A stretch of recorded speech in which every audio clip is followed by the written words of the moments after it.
accepted Bitcoin for the skate park project. We do, yeah. We have for a little while now, and I think if anyone goes outside, there's a QR code on the ramp. I will send to Congress a bill that will make Bitcoin a legal tender in El Salvador. In the short term, this will generate jobs and help provide financial inclusion to thousands outside the formal economy. And in the medium and long term, we hope that this small decision can help us push humanity at least a tiny bit into the right direction. I entered politics to leave a legacy for my country. But while doing it, and by working with like-minded people, maybe we can help create a legacy for the world. Well, I won't say whether I have Bitcoin or anything else, right? The servers that I used to transfer this information to journalists, because I didn't want these records connected to my name when I understood how the system of mass surveillance worked, they were paid for using Bitcoin. So hey, Bitcoin had a part of it. It's really weird. What is this? I mean, it's probably not very good as toilet paper. It's not good as wallpaper. It's sort of this crappy fiat money. It's a very mysterious thing. What is money? Is it a network effect?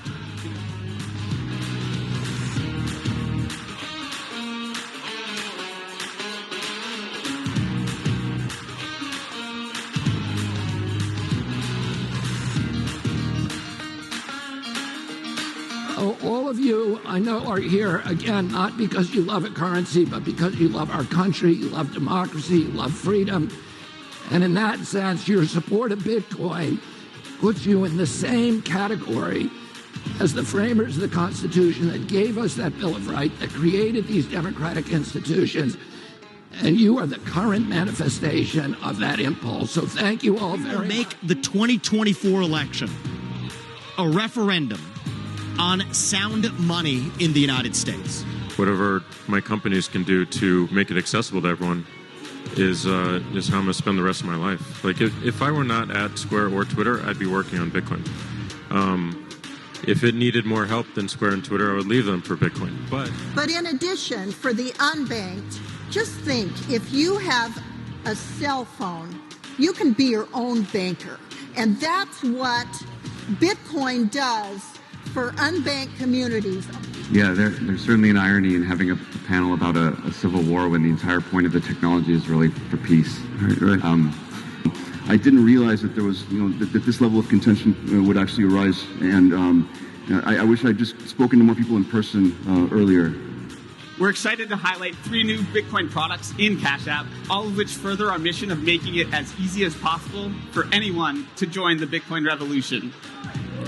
First, to make Bitcoin more relatable, we're starting to roll out Paid in Bitcoin, a simple and completely free way to auto-invest your paycheck into Bitcoin. As far as I know, this is the largest deployment of a feature like this at scale to date. I'm excited about the future of Bitcoin. Just get with it or you're going to get left behind. So it's so much, like Aaron said, once you go down the rabbit hole, there's really no turning back because there's so much that you can continue to learn about it. And final update I want to share. Lightning Network is coming to Robinhood. If Ethereum, if Definity, if other protocols succeed, that will be because Bitcoin succeeded. Now, if Bitcoin succeeds, it will be despite of other protocols like Ethereum and Definity trying to muddy the waters with FUD and distraction. And what we've seen in this bull market is a lot of folks are obsessed with liquidity. Satoshi didn't create anything that was designed to be leveraged and really didn't care about liquidity. One of the biggest takeaways that I have from this conference is what Nick Szabo said yesterday when he said liquidity is a nice to have for a store of value, but not a necessity. You need to be able to use it when you need it, but do we need all this daily liquidity that's driven by trading? Go back and listen to Nick's speech and go read your Mises and learn about circulation credit. Sam, do you agree? Nah, I mean, I agree with parts. I think not with a lot of it. This is not shocking.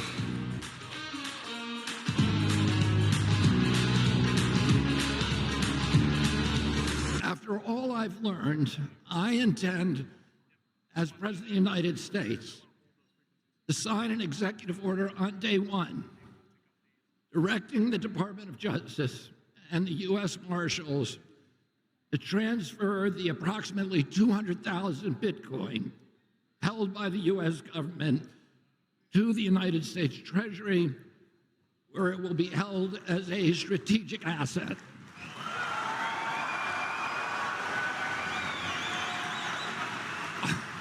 Bitcoin Conference 2024. RFK Jr. did an amazing speech. Bitcoin is just going to dominate the future. And today, we have Trump speaking at the Bitcoin conference. Bitcoin's future has never been greater. Let's take a look at what the hell RFK Jr. has to say about Bitcoin. He will not disappoint.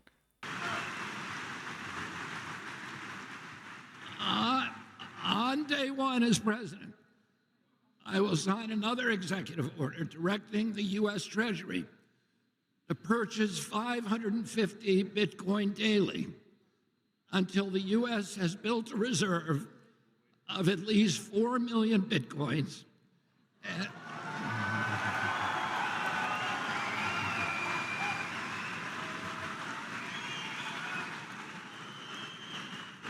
And a position of dominance that no other country will be able to usurp. Our nation holds approximately 19% of global gold reserves. This policy will give us about the same proportion of total Bitcoin. The cascading impact from these actions will eventually move Bitcoin to a valuation of hundreds of trillions of dollars. On day one as president, I will sign also an executive order directing the IRS to issue public guidelines that all transactions between Bitcoin and the US dollar are unreportable transactions.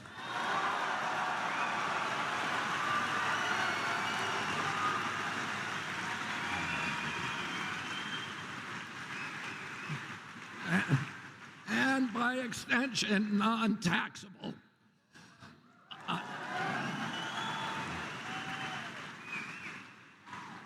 On day one as president, I will also sign an executive order directing the IRS to treat Bitcoin as an eligible asset for 1031 exchange into real property.